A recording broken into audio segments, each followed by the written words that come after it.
ಶಿವಾನಿ, ಮನೆ ಹತ್ರನೇ ಹೋಗಿ ಮಾತಾಡ್ಸ್ಕೊಂಬರೋಣ ಮಾನನ. ಬೇಡ ಪುಣ್ಯಕ್ಕ, ಯಾರಾದ್ರೂ ನೋಡ್ತಾರೆ, ಯಾರು ನೋಡಲ್ಲ ಅಂತ ನಾವು ಅನ್ಕಂತೀವಿ. ಯಾರಾದ್ರೂ ನೋಡ್ತಾರೆ, ಆಮೇಲೆ ಯಾಕೆ ಬೇಕು? ನಮ್ಮ ಅತ್ತೆ ನಮ್ಮ ಮಾಮ ಅವ್ರ ಬಾಯಿಗೆ ಬಂದಂಗೆ ಮಾತಾಡ್ತಾರೆ. ನಾವೇನು ಇರುತ್ತು ಅಕ್ಕನಿಗೇನು ಎದ್ರಕಂಬಲ್ಲ. ನಮ್ಮ ಅತ್ತೆ ನಮ್ಮ ಮಾಮ ಮನೆಯಾಗೆ ಏನೋ ದೊಡ್ಡವರು ಅಂತ ಎದ್ರಕೋಬೇಕಾಗುತ್ತೆ. ಅವ್ರಿಗೆಲ್ಲ ಹಂಗೆಲ್ಲ ಮಾತಾಡಬಾರ್ದು ಅಂತ ನಮ್ಮ ಅಮ್ಮ ಬೇರೆ ಬೈತಿರ್ತಾರೆ. ಅದಕ್ಕೆ ಅರ್ಧನ ಸುಮ್ಮನಾಗಬೇಕಾಗುತ್ತೆ. ಫೋನ್ ಮಾಡಿದ್ದೆ, ಇಲ್ಲಿ ತಿಪ್ಪಜ್ಜಾರ್ ಮನೆ ಹತ್ರ ಬಾರೆ, ಮನು ಮಾತಾಡಬೇಕು ಅಂತಂದೆ. ಮನೆ ಹತ್ರನೇ ಬರ್ರಿ ಅಂದ್ಲು. ಸ್ವಲ್ಪ ಭಯ ಆಗುತ್ತೆ ಕಣಮ್ಮ, ಏನು ಬೇಡ ಬಾ, ನಿಮ್ಮ ಮಾತಾಡ್ಸ್ಕೊಂಡು ಹೋಗೋಣ ಅಂತ ಬರ್ತಾ ಇದೀವಿ ಅಂತಂದೆ. ಸರಿ ಆಯ್ತತ್ತೆ ಬರ್ರಿ ಅಂತ ಅಂದ್ಲು. ನೋಡೋಣ ಬಾ, ಇಲ್ಲಿ ಏನಾದರೂ ಬಂದಿರ್ಬೇಕೇನೋ, ಇಲ್ಲಿರ್ಬೇಕೇನೋ, ಈ ಕಡೆ ಎಲ್ಲಾದ್ರೂ ನಿಂತ್ಕೊಂಡಿರ್ತಾಳೆ. ಬಾ ನೋಡೋಣ. ಸ್ವಲ್ಪ ನಾವು ಮಾತಾಡ್ಸಿದ್ರೆ ಅವಳಿಗೂ ಎಷ್ಟೋ ಸ್ವಲ್ಪ ಸಮಾಧಾನ ಆಗುತ್ತೆ. ನೋಡಪ್ಪ ನಮ್ಮ ಅತ್ತೆಯವ್ರು ಬಂದು ಮಾತಾಡ್ಸಿದ್ರು ಅಂತ ಅವಳಿಗೆ ಎಷ್ಟೋ ಸ್ವಲ್ಪ ಧೈರ್ಯ ಬಂದಂಗೆ ಆಗುತ್ತೆ ಶಿವಾನಿ. ಚೆನ್ನಾಗಿದ್ರೆ ಸಾಕು. ನಾವಿಬ್ರು ಮದುವೆ ಮಾಡಿಸಿದ್ದಕ್ಕೆ ಚೆನ್ನಾಗಿರ್ಬೇಕಿಲ್ಲ, ತನ್ವಿಗಿನ ಇವಳೆ ಮಾನುನೇ ಚೆನ್ನಾಗಿರ್ಬೇಕು ಅನ್ನೋದು ನನ್ನ ಆಸೆ. ಆದರೆ ಇವ್ರು ನೋಡಿದ್ರೆ ಇವಾಗ ತನ್ವಿನ ಒಳ್ಳೆ ಮನೆಗೆ ಸೇರಿಸ್ಬೇಕು, ಒಳ್ಳೆ ಮನೆಗೆ ನಾವು ಕೊಡಬೇಕು ಅಂತೇಳಿ ತುಂಬ ಪ್ರಯತ್ನ ಪಡ್ತಾ ಇದ್ದಾರೆ ಗಳೇ. ನನಗಂತೂ ತನ್ವಿ ಮುಂದೆ ಮಾನು ಚೆನ್ನಾಗಿರ್ಬೇಕು ಅನ್ನೋದೇ ಆಸೆ ಶಿವಾನಿ. ನನಗೂ ಅಷ್ಟೇ ಪುಣ್ಯಕ್ಕ, ತನ್ವಿ ಮುಂದೆ ಮಾನು ಚೆನ್ನಾಗಿರ್ಬೇಕು ಅನ್ನೋದೇ ನನ್ನ ಆಸೆ. ಇವಳು ಮುಂದೇನಾದ್ರೂ ಈ ತನ್ವಿನೇ ಚೆನ್ನಾಗಿದ್ದು ಇವಳಿಗೇನಾದರೂ ಸ್ವಲ್ಪ ಇದಾಗ್ಬಿಟ್ರೆ ಅಂದರೆ ತನ್ವಿ ಹಿಡಿಯೋಕ್ಕಾಗಲ್ಲ, ಋತು ಹಾಕೊಂಡು ಹಿಡಿಯೋಕ್ಕಾಗಲ್ಲ. ಅವರು ಹಂಗೆ ಹಿಂಗೆ ಅಂತ ಯಪ್ಪ ಎಷ್ಟು ಮಾತಾಡ್ಬಿಡ್ತಾರೆ. ಅದಕ್ಕೇ ನಾನು ಹಂಗೆ ನನಗೇನೋ ನಂಬಿಕೆ ಐತೆ, ಮಾನು ಚೆನ್ನಾಗಿದ್ದೇ ಇರ್ತಾಳೆ ಅಂತ ಮನೆಗೆ ಹೋಗ್ಯವಳೆ ಅಂತಂದರೆ ಚೆನ್ನಾಗಿಲ್ದಂಗೆ ಇರ್ತಾಳೆ ಪುಣ್ಯಕ್ಕ. ಚೆನ್ನಾಗಿರ್ತಾಳೆ, ನನಗೂ ನಂಬಿಕೆ ಐತೆ ನನಗೂ 100% ನಂಬಿಕೆ ಐತೆ ಚೆನ್ನಾಗಿರ್ತಾಳೆ. ಆ ತನ್ವಿ ಮುಂದೆ ಮಾನುನೇ ಚೆನ್ನಾಗಿರೋದು ಅಂತ ಅನ್ನಿಸ್ತಾ ಐತೆ ನನಗೂ. ಮಾನು ಈ ಕಡೆ ಇಲ್ಲಿ ಮಾನು. ಪಾಪ ಅಲ್ಲಿ ಕಾಯ್ತಾ ಇದ್ದಾಳೆ ಅನ್ಸುತ್ತೆ.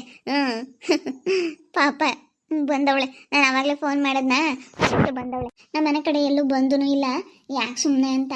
ಚೆನ್ನಾಗಾಗವಳೆ. ಎಷ್ಟು ಚೆನ್ನಾಗಾಗವಳೆ ಅಲ್ವಾ ಪುಣ್ಯಕ್ಕ? ಸ್ವಲ್ಪ ದಪ್ಪನೂ ಆಗವಳೆ. ಅತ್ತೆ, ನನಗಂತೂ ನಿಮ್ಮಿಬ್ರು ನೋಡಿ ತುಂಬ ಖುಷಿ ಆಗ್ತೈತೆ. ಚೆನ್ನಾಗಿದ್ದೀರಾ? ತುಂಬ ಚೆನ್ನಾಗಿದ್ದೀವಮ್ಮ. ನೀನು ಚೆನ್ನಾಗಿದ್ದೀಯಾ ಅಂತ ಅನ್ನಿಸ್ತೈತೆ ನೀನು ನೋಡಿದ್ರೆ. ನಿನ್ನ ಮುಖದಲ್ಲಿ ಕಳೆ ಆಗಿರ್ಬೋದು, ನೀನಿರೋದು ನೋಡಿ ನಿನಗೆ ಒಂಥರ ನಂಬಿಕೆ ಐತೆ. ನೀನು ಚೆನ್ನಾಗಿದ್ದೀಯಾ ಅಂತ ಅನ್ನಿಸ್ತಾ ಐತೆ. ನೋಡಿದ್ರೆ ಹೇಳ್ಬೋದು ಯಾರಿಗೇ ಆಗಲಿ, ಎಷ್ಟು ನಿನ್ನ ಮುಖದಲ್ಲಿ ಎಷ್ಟು ಲಕ್ಷಣ ಆಗಿರ್ಬೋದು. ಮದುವೆ ಆದಮೇಲೆ ಒಂಥರ ನಿನ್ನ ಮುಖಕ್ಕೆ ಕಳೆ ಬಂದೈತೆ ಕಣೆ. ಎಲ್ಲ ನಿಮ್ಮಂಥರ ಆಶೀರ್ವಾದ ಅಂತೆ. ನೀವು ಒಳ್ಳೇದು ಮಾಡಿರೋದಕ್ಕೆ ಇವತ್ತು ನಾನು ತುಂಬ ಚೆನ್ನಾಗಿದ್ದೀನಿ. ಬನ್ನಿ ಮಾತಾಡೋಣ ಅಲ್ಲಿ ನಿಂತ್ಕೊಂಡು. ಯಾಕೆ ಮನೆ ಹತ್ರನೇ ಬರ್ಬೋದಾಗಿತ್ತಲ್ಲ, ಬಂದ ಅರ್ಶಿನ ಕುಂಕುಮ ತಗೊಂಡು ನಿಮ್ಮಿಬ್ರಿಗೂ ಸೀರೆ ಕೊಡಬೇಕು ಅಂತ ಅಂದ್ಕೊಂಡಿದ್ದೀನಿ. ನಮ್ಮ ಅತ್ತೆನೂ ಹೇಳ್ತಾ ಇತ್ತು ಸೀರೆ ಕೊಡಬೇಕು, ಅವರಿಬ್ರು ಕರಿಯಮ್ಮ ಮನೆಗೆ ಅಂತೇಳಿ ಹೇಳ್ತಿತ್ತು. ಬರ್ರಿ ಅತ್ತೆ ಹೋಗೋಣ, ಮನೆ ಹತ್ರನೇ ಹೋಗೋಣ ಬನ್ನಿ. ಅರ್ಶಿನ ಕುಂಕುಮ ತಗೊಂಡು ಸೀರೆ ಎಲ್ಲ ತಗೊಂಡು ಬರೀರಂತೆ. ಸದ್ಯಕ್ಕೆ ಬೇಡ ಮಾನು, ಸುಮ್ಮನಿರು. ಯಾಕಂದರೆ ನಮಗೆ ತುಂಬ ಭಯ. ಅದಕ್ಕೆ ನಾನು ಈ ಕಡೆಗೆ ಫೋನ್ ಮಾಡಿ ಈ ಕಡೆಗೆ ಬರ್ರಿ ಅಂತೇಳಿ ನಾವು ಯಾಕೆ ಹೇಳಿದ್ವೇಳು ಈ ಕಡೆ ಬಾ ಅಂತೇಳಿ. ಅದಕ್ಕೆ ಅಲ್ಲೆಲ್ಲ ಮಾತಾಡ್ಸೋಕ್ಕಾಗಲ್ಲ.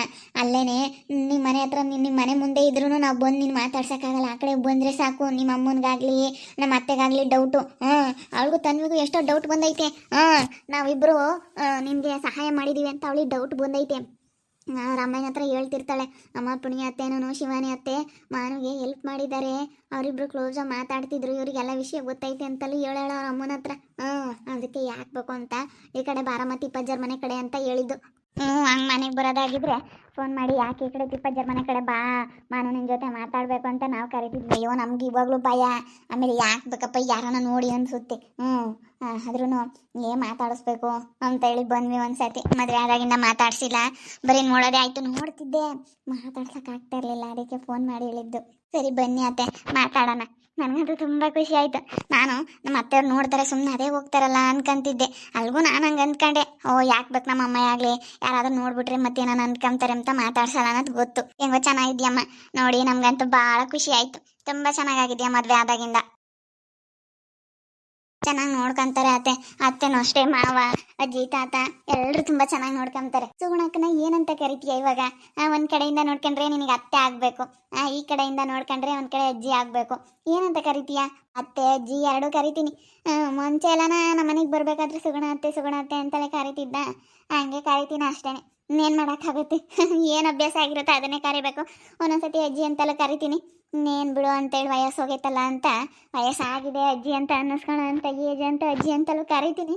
ಏನು ಮಾಡೋದು, ಹೆಂಗೋ ಕರಿಬೇಕಲ್ಲತ್ತೆ. ಚೆನ್ನಾಗಿ ಅಡ್ಜಸ್ಟ್ ಆಗೈತೆ ಮನೆಯಾಗೆಲ್ಲನ, ಚೆನ್ನಾಗಿ ಭುವಿತು ಚೆನ್ನಾಗಿ ಮಾತಾಡಿಸ್ಕೊಂಡು ಎಲ್ಲರೂ ಚೆನ್ನಾಗಿದ್ದಾರೆ. ಎಲ್ಲರೂ ತುಂಬ ಚೆನ್ನಾಗಿ ಮಾತಾಡಿಸ್ತಾರೆ. ನನಗೆ ತುಂಬ ಒಳ್ಳೆ ಮನೆಗೆ ನಾನು ಸೇರಿದೆ ಅನಿಸುತ್ತೆ. ಈ ಮದುವೆ ಕ್ಯಾನ್ಸಲ್ ಮಾಡ್ಕೊಂಡಿದ್ರೆ ನನ್ನಂಥ ಮುಟ್ಟಾಳಿ ಯಾರೂ ಇಲ್ಲ ಅಂತ ಅನ್ನಿಸ್ತಾ ಇತ್ತು. ನಿಜವಾಗ್ಲೂ ಇವಾಗ ತುಂಬ ಅದೃಷ್ಟ ಮಾಡಿದ್ದೀನಿ. ನನಗೇನು ಯಾವ ಚಿಂತೆ ಇಲ್ಲ, ಏನಿಲ್ಲ. ಚೆನ್ನಾಗಿ ನೋಡ್ಕೊಂತಾರೆ ಅತ್ತೆ, ನಿಜವಾಗ್ಲೂ ತುಂಬ ಚೆನ್ನಾಗಿ ನೋಡ್ಕೊಂತಾರೆ. ತನ್ವಿ ಎದುರಿಗೆ ನೀನು ಚೆನ್ನಾಗಿರ್ಬೇಕು. ಇವಾಗ ಅವ್ರು ಯಾವ ಥರ ಪ್ಲಾನ್ ಮಾಡೋರೆ ಗೊತ್ತಾ?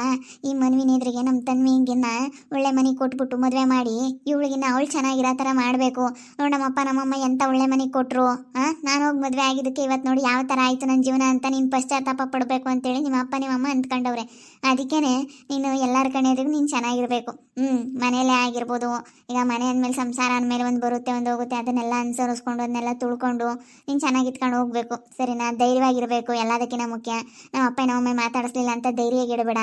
ಆಮೇಲೆ ಎಲ್ಲ ಅದಕ್ಕೆ ಹೇಳೋಗೋಣ ಅಂತಲೇ ಬಂದ್ವಿ ನಾವು ಮಾತಾಡಿಸ್ಕೊಂಡು. ಹಿಂಗೆ ಚೆನ್ನಾಗಾಗಿದೆಯಾ ಮದುವೆ ಆದಾಗಿಂದಾನೆ ಸ್ವಲ್ಪ ದಪ್ಪನೂ ಆಗಿದೆಯಾ ಮುಕ್ತ ಏನೋ ಒಂಥರ ಕಳೆ ಅಲ್ವಾ ಶಿವಾನಿ? ನನಗಂತೂ ನೋಡಿದ್ರೆ ಮಾನನ್ನ ಹಾಗೆ ಅನ್ನಿಸ್ತೈತೆ. ಮದುವೆ ಆದಾಗಿಂದ ಇವಳು ಮುಖ ಲಕ್ಷಣನೇ ಚೇಂಜ್ ಆಗ್ಬಿಟ್ಟೈತೆ. ಹಾಗೇನೆ ಮದುವೆ ಆದಮೇಲೆ ಹೆಣ್ಮಕ್ಳು ಸ್ವಲ್ಪ ಚೇಂಜ್ ಆಗ್ತಾರೆ, ಮುಖ ಲಕ್ಷಣ ಚೇಂಜ್ ಆಗುತ್ತೆ. ಚೆನ್ನಾಗಾಗವಳಲ್ಲ? ನನಗೂ ಅಷ್ಟೇ ತುಂಬ ಚೆನ್ನಾಗಾಗವಳೆ ಅಂತ ಅನ್ನಿಸ್ತೈತೆ. ಎಷ್ಟು ಲಕ್ಷಣವಾಗಿ ಕಾಣಿಸ್ತಾವಳೆ. ದೃಷ್ಟಿ ಆಗ್ಬಿಡುತ್ತೆ. ಅತ್ತೆ ನಾವಿಬ್ರು ಕಣ್ಣು ಹಾಕಿದ್ದೀವಿ ಅನಿಸುತ್ತೆ. ಫಸ್ಟ್ ದೃಷ್ಟಿ ತೆಗಿಸ್ಕೊ. ಅತ್ತೆಯವರು ಕಣ್ಣು ಹಾಕಿದ್ದೀವಿ. ಕಣ್ಣು ಹೆಸರು ಬಿಟ್ಬಿಟ್ಟಿದ್ದೀವಿ ನಿನಗೆ. ಚೆನ್ನಾಗಿ ಕಾಣ್ತಾ ಇದ್ದಾಳೆ ನನ್ನ ಸೊಸೆ ಮಾನು ಅಂತ ಕಣ್ಣು ಹೆಸರು ಬಿಟ್ಬಿಟ್ಟಿದ್ದೀವಿ. ಅದಕ್ಕೇನೆ ಹೋಗಿ ಸ್ವಲ್ಪ ನೀನು ಕಣ್ಣು ಹೆಸರು ತೆಗೆಸ್ಕೊ. ಇರಲಿ ಬಿಡಿ ಅತ್ತೆಯವರೇ ತಾನೇ, ಬೇರೆಯವ್ರು ಯಾರು ಅಲ್ವಲ್ಲ. ಬಿಡಿ ಹೋಗ್ಲಿ. ನನಗಂತೂ ತುಂಬ ಖುಷಿ ಆಯಿತು ನೀವು ಮಾತಾಡ್ಸೋದಕ್ಕೆ ಬಂದಿದ್ದು ಅಂತಾರೆ. ನನಗೇನೋ ಒಂಥರ ಇವಾಗ ಸಮಾಧಾನ ಆದಂಗೆ ಆಯಿತು. ಬರ್ತೀವಿ ಹೇಳಿ ಯಾವಾಗಾನ ಇನ್ನು ಮುಂದೆ ಮನೆ ಹತ್ರ ಬಂದು ಅರ್ಶಿನ ಕುಂಕುಮ ತಗೊಂಡು ಸೀರೆ ತಗೊಂಡು ಬರ್ತೀವಿ. ಒಂದಿನ ಬರ್ತೀವಿ. ಮನೇಲೆಲ್ಲರೂ ಎಲ್ಲಾದರೂ ಹೋಗಿರ್ತಾರಲ್ಲ ಆವಾಗ ಬರ್ತೀವಿ. ಈಗ ಮಕ್ಕಳು ಮಲಗಿಸಿ ಅವರಿಬ್ರು ಅಜ್ಜಿ ಮಲ್ಕೊಂಡಿತ್ತ ಅಜ್ಜಿ ಹೇಳ್ಬಿಟ್ಟು ಬಂದ್ವಿ. ಈ ಕಡೆ ಎಲ್ಲ ಹೋಗಿ ಬರ್ತೀವಿ ಕಣಜ್ಜಿ ಅಂತ ಹೇಳ್ಬಿಟ್ಟು ಬಂದ್ವಿ. ಮತ್ತೆ ಯಾಕೆ ಬೇಕಪ್ಪ ನಿಮ್ಮ ಅಪ್ಪ ಏನೋ ನಿಮ್ಮ ಅಮ್ಮ ಏನು ಮತ್ತೆ ನಮ್ಮ ಮಾವನು ಯಾರನ್ನ ನೋಡ್ಬಿಟ್ರೆ ಅದನ್ನೇ ಒಂದು ದೊಡ್ಡ ವಿಷಯ ಮಾಡ್ತಾರೆ. ಅಯ್ಯೋ ಇವ್ರು ಹೆಂಗೆ ಮಾಡ್ತಾರೆ ಅಂತೇಳಿ ಒಂಥರ. ಈಗ ನಾವು ಹೇಳ್ಬೇಕಂತಂದ್ರೆ ಈಗ ಈ ಮದುವೆ ಆಗಿರೋದು ಜಯಜಿ ಚಂದ್ರಜುನ್ಗೂ ತುಂಬ ಇಷ್ಟ ಐತೆ. ನಿಜವಾಗ್ಲೂ ತುಂಬಾ ಇಷ್ಟ ಆಗೈತೆ ನೀನು ಮದುವೆ ಆಗಿರೋದು ಮಾನು. ಅವ್ರಿಗೂ ಇಷ್ಟ ಆಗೈತಾ? ಏನು ಹೇಳಿದ್ರು ಅಜ್ಜಿನ ತಾತ? ಬಿಡು, ಒಳ್ಳೆ ಹುಡುಗನೇ ಮದುವೆ ಆಗೋಳೆ. ಮದುವೆ ಸೆಟ್ ಆಗಿರೋ ಹುಡುಗನ ಜೊತೆಗೆ ಮದುವೆ ಆಗಿರೋದು ಏನು ಬೇರೆ ಕಡೆಗಾಗಿಲ್ಲ. ಇನ್ನು ಬಿಡಪ್ಪ ಕಡೆಗಳಾದರೂ ಯಾರೋ ಬೇರೆಯವರು ಅನ್ನೋಕ್ಕೆ ಏನಿಲ್ಲ. ಬಿಡು, ಸಂಬಂಧನೇನೆ ಏನು ಆದರೂ ಆಗಲಿ. ಹೆಂಗೋ ಅತ್ತೆ ಮಗನ್ನೇ ಮದುವೆ ಆದಂಗೆ ಆಗೈತೆ ಅಂತ ಹೇಳಿ ಮಾತಾಡ್ತಂಗಿತ್ತು. ಅತ್ತೆ ಮೊಮ್ಮಗನ್ನೇ ಮದುವೆ ಆಗಿರೋದು ಅಂತ ಹೇಳ್ತಾ ಇದ್ರು. ಯಾಕಂದರೆ ಸುಗುಣ ಅತ್ತೆ ಕಡೆಯಿಂದ ರಿಲೇಷನ್ ಆಗಬೇಕಲ್ಲ ನಿನಗೆ. ಅದಕ್ಕೆ ಏನು ಸಂಬಂಧದಾಗೇನೆ ಏನು ಬೇರೆ ಕಡೆಗಾಗಿಲ್ಲ. ಅದಕ್ಕೆ ಹಾಕಿದ್ ಮಾಡ್ಕೋಬೇಕು. ಋತಮ್ಮ ನೀನು ಅಂತ ಅವಳು ಋತಮ್ಮನೇ ಬೈದ್ರು ಅಜ್ಜಿನೋ ತಾತ. ನಿಜವಾಗ್ಲು ನಾವು ಮಾತಾಡ್ಬೋದು ತಿರ್ಗಿ. ಸುಮ್ಮನೆ ಯಾಕೆ ಅಂತ ಜಗಳ ಸುಮ್ಮನಿರಿ. ಹೆಂಗೋ ನಿನ್ನ ಮದುವೆ ಆಗಿ ನೀನು ತುಂಬ ಖುಷಿಯಾಗಿದೆಯಲ್ಲ, ಅದೇ ಸಂತೋಷ. ಒಟ್ಟಿನಲ್ಲಿ ನೀನು ತನ್ವಿ ಇದ್ರೆ ಚೆನ್ನಾಗಿರ್ಬೇಕು ಅನ್ನೋದೇ ನಮ್ಮ ಆಸೆ. ನಮ್ಮಿಬ್ಬರ ಆಸೆನೂ ಅದೇನೆ, ನೀವು ಚೆನ್ನಾಗಿರಬೇಕು. ಸರಿ ಆಯ್ತತ್ತೆ. ಸುಮ್ಮನೆ ನಿಂತ್ಕೊಂಡು ಮಾತಾಡಿದ್ದಾಯ್ತು. ನಿಮ್ಗೇನು ನಾನು ತೊಗೊಂಬರೋಕ್ಕಾಗಲಿಲ್ಲ. ಸಡನ್ನಾಗೆ ಏನಾದರೂ ತೊಗೊಂಬರೋಣ ಅಂತ ಅಂದ್ಕೊಂಡೆ, ತರೋಕ್ಕಾಗಲಿಲ್ಲಪ್ಪ. ಇವಾಗ ಮಾವಿನ ಹಣ್ಣು ಬೇರೆ ಇದ್ವು ನಮ್ಮ ಮನೆಯಲ್ಲಿ. ಅತ್ತೆ ಸ್ವಲ್ಪ ಮಾವಿನ ಹಣ್ಣಿದ್ದಾವೆ. ನಮ್ಮ ಮಾವ ಊರಿಗೆ ಹೋಗಿತ್ತು, ಅಲ್ಲಿ ನಮ್ಮದು ಒಂದು ಮರ ಇದೆ ಅಂತೆ, ತುಂಬ ಸ್ವೀಟಾಗಿದ್ದಾವೆ ಮಾವಿನ ಹಣ್ಣು. ತೊಗೊಂಬಂದು ಹಣ್ಣಿಗೆ ಇಟ್ಟಿದ್ವಿ, ಮಾವಿನ ಹಣ್ಣು ಇದ್ದಾವೆ. ಯಾರ ಹತ್ರ ಆದರೂ ಕಳಿಸ್ಲಾ? ನಮ್ಮ ವಿನು ಅತ್ತಿಗೆ ಹೇಳ್ತೀನಿ. ವಿನು ಅತ್ತಿಗೆ ಬರ್ತಾರೆ, ಅವರೇ ತಗೊಂಬಂದು ಮನೆಗೆ ಕೊಡ್ತಾರೆ. ಅಮ್ಮಾಯಿ ತಗೊಂಬಂದು ಕೊಡ್ತು ಅನ್ನೋ ಥರ ಕೊಡ್ತಾರೆ. ವಿನು ಅತ್ತಿಗೆ ಕಳಿಸ್ತೀನಿ ಹೇಳು, ಅವ್ರ ಹತ್ರನೇ ಕಟ್ ಕಳಿಸು. ಸರಿ ಆಯಿತು. ನೀವು ತಿನ್ನಿರಿ. ಲವ ಮಾವನಿಗೂ ಕುಶ ಮಾವನಿಗೂ ಇಬ್ಬರಿಗೂ ಕೊಯ್ಕೊಟ್ಟು ಎಲ್ರಿಗೂ ಕೊಯ್ಕೊಟ್ಟು ತಿನ್ನಿರಿ. ಇನ್ನೇನು ಮಾಡೋದು, ಹಣ್ಣು ಹಂಚಿ ತಿನ್ನಬೇಕಲ್ಲ ಅದಕ್ಕೆ. ಹಾಗೆ ಇದ್ದಾವೆ, ಜಾಸ್ತಿನೇ ಕಿತ್ಕೊಂಡ್ಬಂದವ್ರು ನಮ್ಮ ಮಾವ. ನಮ್ದೊಂದು ಮರ ಐತಂತ ತುಂಬ ಸ್ವೀಟಾಗಿ ಸಖತ್ತಾಗಿದ್ದಾವೆ. ಸರಿ ಆಯಿತು ಕಳಿಸು. ನನಗೂ ಮಾವಿನ ಹಣ್ಣು ಅಂತಂದರೆ ತುಂಬಾ ಇಷ್ಟ. ನನ್ನ ಮಗನಿಗೆ ಅಷ್ಟೇ ತುಂಬಾ ಇಷ್ಟ. ಇವ್ರ ಮಗಳು ಅಂತೂ ಬಿಡು, ಅವಳು ಹಂಗೆ ತಿಂತಾಳಪ್ಪ ಮಾವಿನ ಹಣ್ಣು ಅಂದರೆ. ಯಪ್ಪ ಹಣ್ಣು ಹಣ್ಣು ಹಣ್ಣು ಅಂತಿರ್ತಾರೆ ಇಬ್ಬರೂ. ಕಳಿಸು. ವಿನು ಅಕ್ಕನ ಕಳಿಸ್ತೀವಿ. ವಿನುನ್ನ ಅವ್ರ ಹತ್ರ ಕಳಿಸು. ಅವ್ರು ತಗೊಂಬಂದು ಕೊಟ್ಟರೆ ಏನು ಡೌಟ್ ಬರಲ್ಲ ಯಾರಿಗೂ. ನೋಡಿದ್ರಲ್ಲ ವೀಕ್ಷಕರೇ, ಇವಾಗ ನಮ್ಮ ಅತ್ತೆಯವರಿಬ್ಬರು ಬಂದು ನನಗೆ ಮಾತಾಡ್ಸಿದ್ರು. ನಿಜವಾಗ್ಲೂ ಇವಾಗ ಒಂಥರ ಏನೋ ಸಮಾಧಾನ ಆಯಿತು, ಮನಸ್ಸಿಗೆ ಒಂಥರ ಖುಷಿ ಆದಂಗೆ ಆಗ್ತೈತೆ. ಇವರೆಲ್ಲ ಬಂದು ಮಾತಾಡ್ಸಿದ್ದಕ್ಕೆ ನನಗೆ ಥರ ಖುಷಿ ಆಗ್ತೈತೆ. ಮದುವೆ ಆದಾಗಿಂದ ಮಾತಾಡ್ಸಿರ್ಲಿಲ್ಲ, ಮದುವೆ ಮಾಡಿಸಿ ಬಿಟ್ಟು ಹೋಗಿದ್ದವ್ರೇನೆ ಇವ್ರಿಗೆ ಮಾತಾಡ್ಸೋಕ್ಕೆ, ಯಾಕಂದ್ರೆ ಅಲ್ಲಿ ನೋಡ್ತಾ ಇದ್ರು ಮಾತಾಡ್ಸೋಕೆ ಆಗ್ತಾ ಇರಲಿಲ್ಲ, ಎಲ್ಲರೂ ಇರೋರಲ್ಲ. ಅದಕ್ಕೆ ಈ ಕಡೆ ಫೋನ್ ಮಾಡಿ ಕರೆಸ್ಕೊಂಡು ಈ ಕಡೆ ಬಂದು ಮಾತಾಡ್ತಾ ಇದೀವಿ. ನಿಮಗೆಲ್ಲ ಹೇಗೆ ಅನ್ನಿಸ್ತು ಅಂತೇಳಿ ಕಮೆಂಟ್ ಮಾಡಿ ತಿಳಿಸಿ. ಹಾಗೆ ವಿಡಿಯೋ ಇಷ್ಟ ಆಗಿದ್ರೆ ಲೈಕ್ ಮಾಡೋದನ್ನ ಮಾತ್ರ ಮರಿಬೇಡಿ. ಹಾಗೆ ನಿಮ್ಮ ಫ್ಯಾಮಿಲಿ ಮೆಂಬರ್ಸ್ ಜೊತೆ ಆದಷ್ಟು ವಿಡಿಯೋನ ಶೇರ್ ಮಾಡಿ, ದಯವಿಟ್ಟು ಎಲ್ಲರೂ ಶೇರ್ ಮಾಡಿ ಅಂತ ಹೇಳ್ತಾ ಸಬ್ಸ್ಕ್ರೈಬ್ ಮಾಡ್ಕೊಳ್ಳಿ. ವಿಡಿಯೋ ನೋಡಿ ಯಾರು ಸುಮ್ಮನೆ ಆಗಬೇಡಿ, ದಯವಿಟ್ಟು ಲೈಕ್ ಮಾಡಿ ಹೋಗಿ. ಪಕ್ಕದಲ್ಲಿ ಒಂದು ಲೈಕ್ ಬಟನ್ ಇದೆಯಲ್ಲ, ಅದನ್ನು ಲೈಕ್ ಮಾಡಿ. ಲೈಕ್ ಮಾಡೋದು ಏನು ಜಾಸ್ತಿ ಟೈಮ್ ಹಿಡಿಯೋದಿಲ್ಲ, ಒಂದು ಬಟನ್ ಹಿಂಗೆ ಈ ರೀತಿ ಪ್ರೆಸ್ ಮಾಡಿದ್ರೆ ಸಾಕು, ಲೈಕ್ ಬಟನ್ ಪ್ರೆಸ್ ಆಗುತ್ತೆ. ದಯವಿಟ್ಟು ಲೈಕ್ ಮಾಡಿ ಅಂತ ಹೇಳಿ ಎಲ್ಲರ ಹತ್ರ ಕೇಳ್ಕೊಳ್ತಾ, ಹಾಗೆ ನಿಮ್ಮ ಫ್ಯಾಮಿಲಿ ಮೆಂಬರ್ಸ್ ಜೊತೆಗೂ ಶೇರ್ ಮಾಡಿ, ಅವರು ನೋಡಿ ಖುಷಿ ಪಡಲಿ. ಇನ್ನೂ ಹೆಚ್ಚು ಜನಕ್ಕೆ ನಮ್ಮ ವಿಡಿಯೋಗಳು ರೆಕಮೆಂಡ್ ಆಗುತ್ತೆ. ಅದಕ್ಕೆ ದಯವಿಟ್ಟು ಶೇರ್ ಮಾಡಿ, ಅವರು ನೋಡಿ ಖುಷಿ ಪಡಲಿ ಅಂತ ಹೇಳ್ತಾ ವಿಡಿಯೋನ ಇಲ್ಲಿಗೆ ಎಂಡ್ ಮಾಡ್ತಾ ಇದ್ದೀನಿ. ಎಲ್ರಿಗೂ thank you, tata, bye bye, see you.